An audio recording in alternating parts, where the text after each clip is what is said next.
행복이 먼저다. 구독 버튼 잊지 마세요. 안녕하십니까. 행복이 먼저다. 오늘은 하이에나에게 따박따박 말하는 방법에 대해서 몇 말씀 드리도록 하겠습니다.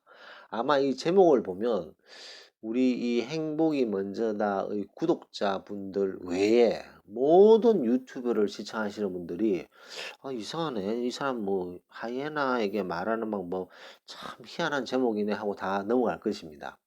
하지만 이 구독자분들은 아마 무슨 말을 제가 하려고 하는지 다 이해하시리라고 믿습니다. 제가 이 하이에나들, 이런 썩은 고기를 찾아다니는 남에게 상처를 주고 피해를 주는 이런 인간들에게 따박따박 단호하게 얘기를 해야 된다라고 제가 지속적으로 말씀을 드렸습니다.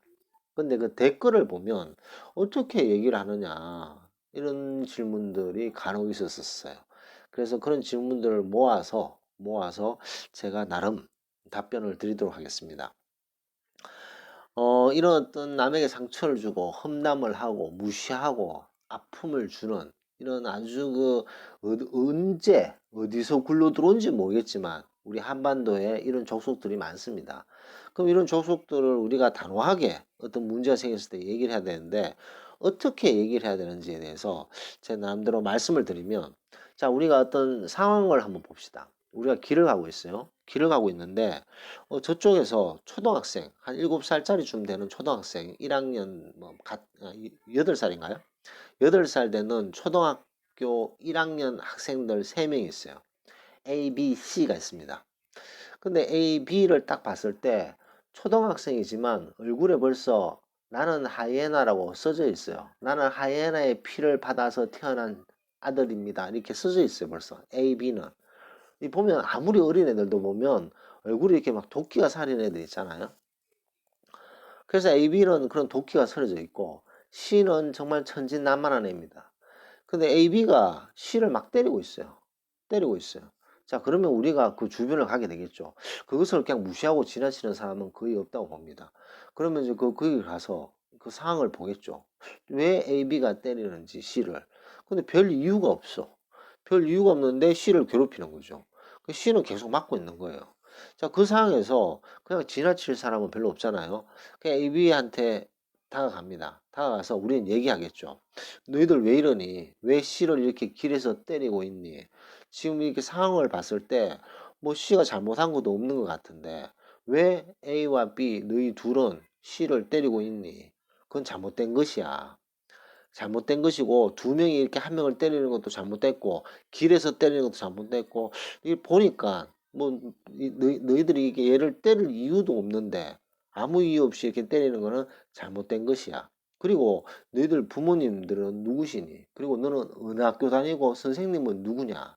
너희들 이런 거 한 번만 당하면 선생님한테 얘기를 해야 되겠구나. 그러면 애들이 실실실 도망가겠죠. 실실실 도망가지 않을까요? 7살짜리 애들이. 이거와 거의 비슷합니다. 우리가 이 못된 하이에나들한테 얘기할 때는 이 하이에나의 피를 받았는 7살짜리 애들한테 얘기하듯이 얘기해야 되는 거죠. 자, 제가 지금 좀 전에 쭉 말씀드렸던 그걸 보면 아주 간단한 그 스토리가 있습니다. 첫 번째, 상황을 정확하게 이해를 하는 거죠. 그다음 두 번째, 거기에서 발생되는 문제점. 그 문제점을 지적을 하고 세 번째, 단호하게 경고를 해야 됩니다. 그게 세 단계죠. 자, 첫 번째 상황. 내가 너희들 이게 때리는 걸 봤다. 때리는 걸 유심히 봤는데 별 이유가 없이 너희들이 지금 A, B, C를 막 A, B가 때리고 있는 것 같더라. 이것은 문제다. 왜 문제냐? 길거리에서 너희들이 때리고 있고 둘이서 한 명을 때리고 이런 건 무조건 잘못된 것이다. 그럼 세 번째, 단호하게 경고해야 되는 거죠. 너희들 이렇게 하면 너희 선생님한테 얘기를 해야 되겠다.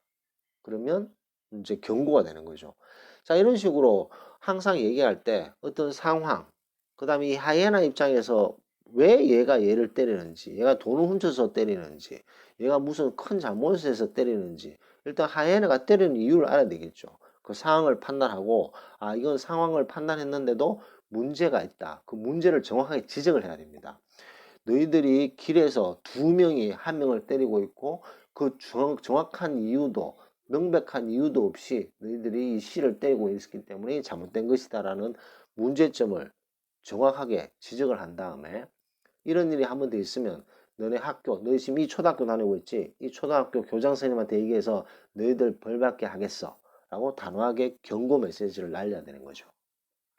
자, 이런 식으로 상황을 판단하고 문제점을 제기하고 마지막에 경고를 해야 되는데, 자, 이렇게 얘기하는 것이 자, 눈이 벌겋게 달아오르는 하이에나 상사에게 얘기하는 건 쉽지 않습니다. 하지만 그 상사를 볼 때 하이에나 피를 가지고 태어난 초등학생 1학년 8살짜리라고 생각하시고 말을 하시면 됩니다. 그런 마음으로 얘기를 하셨을 때는 따박따박 조리 있게 얘기를 할 수가 있어요. 근데 막 언성이 높아지잖아요. 그럼 다른 예를 한번 들어볼게요. 자, A, B가 C를 막 때리고 있어. 초등학생 8살짜리가. 근데 우리가 감정을 주체를 못하고 막 다가가서 야, A, B 너희들 왜 C를 때리고 있어? 내가 보니까 C를 세 방을 때렸는데 너희 손 내. 나도 3방 너희들 다 때려야 되겠다. 뺨 내. 너 3방 다 맞아야 되겠다. 너희들 말이지, 이 길에서 말이지, C를 이렇게 무참히 막 때리고 있는데, 너희 진짜 나쁜 애들이구나. 이 하이에나 족속들아. 빨리 손 내! 뺨 내!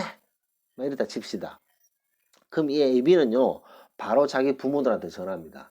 그러면 성인이 되는 이 부모 성인 하이에나들이 오겠죠. 와서, 아니, 당신이 뭔데 우리 귀여운 하이에나 새끼들을 때리려고 겁을 주냐고. 그러면 우리가 얘기하겠죠. 아니, 지금 C를 얘들 A, B가 때리고 있기 때문에 내가 혼내려고 그랬다. 그러면, 아니, 당신이 뭔데 왜 남의 집에 귀한이 하이에나를 때리냐고. 그러면 이제 티격태격 하다 보면 파출소 가겠죠. 일이 커지고 아사리판이 됩니다. 그랬을 때 파출소장이 봤을 때 당신도 잘못한 거죠. 왜 길을 지나가다가 애를 때리냐고. 어? 자, 똑같습니다. 우리가 감정을 주체를 못하고 얘기를 하면 이렇게 아사리판이 돼버립니다. 아사리판이 되고 피해자의 시보다도 문제가 이제 더 생기는 거죠. 감정이 섞이고 싸우려고 들면 내가 받았는 상처만큼 너도 상처를 받아 이런 식으로 접근해버리면 아사리판이 되는 거죠. 그 밥에 그 나물. 왜냐 다른 사람들이 봤을 때 파출소장이 봤을 때는 그 밥에 그 나물이거든요. 50보 100보. 도토리 키재기. 뭐 이런 수준밖에 안 되는 거죠. 그렇기 때문에 얘기할 때는 절대 감정을 드러내지 않고 타이르듯이 이 무식한 하이에나야 내 말을 들어라 이런 마음으로 8살짜리 애한테 하지만 하이에나 기질을 가지고 있는 8살짜리 에게 타이르듯이 상황을 설명하고 문제점을 제기하고 그리고 마지막에는 단호하게 경고를 날리는 이런 순서로 하면 별 문제 없이 지나칠 수 있는 거죠. 해결할 수가 있고 그리고 이런 연습을 해야 됩니다. 거울을 보고 따박따박 제가 몇 번 말씀드리죠. 거울을 보고 연습을 하셔야 됩니다. 이렇게 단호하게 부드럽게 조리 있게 얘기하는 것은 다 습관이에요. 습관이고 버릇. 그리고 이런 얘기를 해본 적이 없기 때문에 시도해 본 적도 없고 그냥 아 내가 참지 뭐 이런 식으로 가다 보면 이런 연습을 하지 않게 되고 갑자기 얘기를 하게 되면 감정이 들어가게 됩니다. 감정이 들어가면 이는 아사리판이 되는 거죠. 제가 누누이 말씀드리지만 이런 하이에나들은 언제 어떻게 우리 한반도에 들어왔는지도 모르지만 이런 뼛속 깊은 하이에나 기질을 가졌는 나쁜 사람도 있습니다. 근데 이런 사람들은요 깜도 안 되는 사람들입니다. 쉽게 말해서 우리가 이렇게 단호하게 행동을 몇 번 하면요 바로 꼬랑지를 내립니다. 아무리 그 성질 더러운 하이에나 기질을 가진 상사라도 우리가 이렇게 몇 번 이렇게 행동을 하면 어이 오늘 뭐 저녁에 맥주 한잔 마실까 이렇게 또 접근합니다. 접근하면서 꼬랑지를 바로 내리는 그런 것을 볼 수가 있는 거죠. 우리가 정말 조심해야 될 사람들은 어떤 사람들이냐? 심바, 스카 이거 아시죠? 라이온 킹에 나오는 스카 같은 사람들이에요. 스카. 스카는 사자입니다. 사자. 얘는 하이에나가 아니에요. 사자입니다. 사자. 사자인데 심바의 아버지를 죽였잖아요. 스카가. 그리고 그 왕국을 되찾이했다가 마지막에는 이제 심바가 다시 이제 왕국을 찾게 되는데 그런 스카 같은 사람을 조심해야 된다는 거죠. 스카 같은 사람. 사자야, 사자.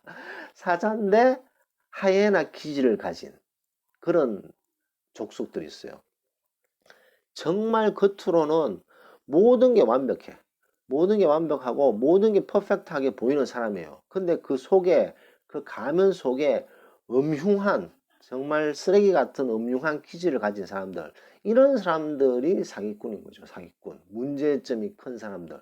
요런 사람을 조심해야 되지, 얼굴에 나는 하이에나니까 조심하세요 라고 써있는 애들은 깜도 안 되는 애들이다. 그런 깜도 안 되는 애들한테 우리가 상처를 받을 이유는 하나도 없다. 왜냐? 단호하게 몇 번만 얘기하면 다 꼬리를 내리는, 그냥 깨갱 한다 그러죠, 보통. 깨갱하는 그런 수준밖에 안 된다 라는 것을 우리가 구분을 해야 된다는 것을 저는 말씀드리고 싶습니다. 하이에나에게 따박따박 말하는 방법.